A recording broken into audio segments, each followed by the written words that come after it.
Okay, guys, welcome back to the show. In this segment, Todd Vanlangen is going to talk about patterning your home defense shotgun.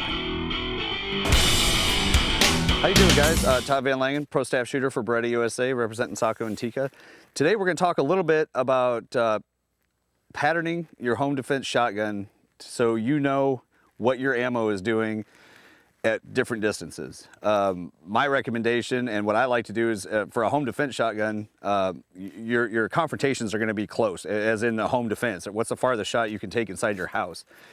Not very far. So today we're going to go from 5, 10, and 20 yards, and we're gonna shoot double-aught buck. We got some Hornady Black double-aught buck, which is one of my favorite rounds for home defense. I just, for some reason, it shoots really well out of this gun. The 1301 Tactical, the LTT that we had in an earlier episode, this thing's awesome. I can't wait to shoot it. But the Hornady Black ammo is really, it's got good stopping power. The recoil is minimal, so if you can just shoot fast or for smaller people, it's a good overall round for home defense. Now, a lot of people don't realize, they think a shotgun, as soon as the shot leaves the barrel, it's going to scatter they call it a scatter gun. It's going to scatter all over the place. And up to for a while, it doesn't do that. It's going to be, the size of it's going to basically be about the size of the barrel all the way out for a few feet. And then it's going to get a little bit bigger, a little bit bigger, a little bit bigger. So you still have to aim. You still have to have your collective together when you go to pull this trigger. You can't just spray and pray. And that's why we're going to pattern it. I have a cylinder choke in here. And that's just happened to be what's in this one for right now. So I may or may not have a cylinder choke for anything in the future. But for right now, that's what we're using, and it should give us a pretty good, it should give us a good result. And I'm gonna go ahead and shoot now at this five yard target here. We'll put it up on the head, and we'll see what the pattern looks like. Stand by.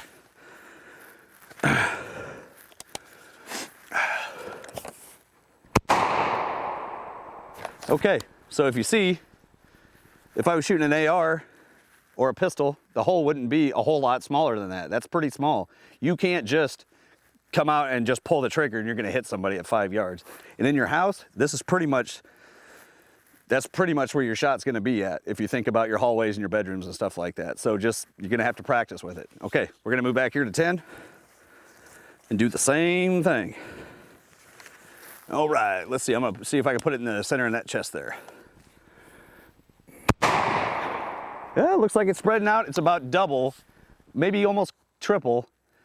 There's 8 pellets in there, the double-aught buck, and as you can see, did a little bit more damage, so it's spreading out a little bit. Let's take her to 20. All right, this looks about good.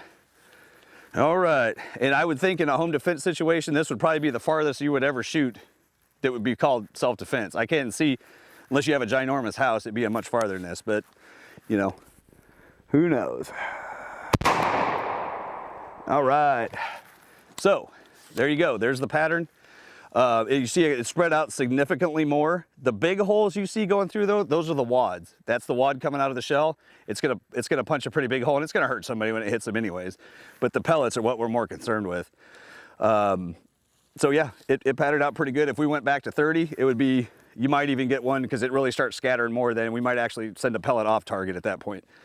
But yeah, just it's imperative to know when you're shooting what to expect in a self-defense situation, because you're trying to stay alive, right? So it's important to know all that stuff, and it doesn't take a lot of time. You go out there with a piece of cardboard and just make that happen, and you take that knowledge with you. Make sure your family knows, whoever else is going to be the people that are going to be able to use the tool that you have, and stay safe. I mean, that's just the way it is. So with that said, this was a shotgun patterning, and I hope everybody learned something out of that. Todd Vanlangen from Beretta USA, representing Saco and Tika. And remember, there's no such thing as advanced shooting, just the fundamentals mastered.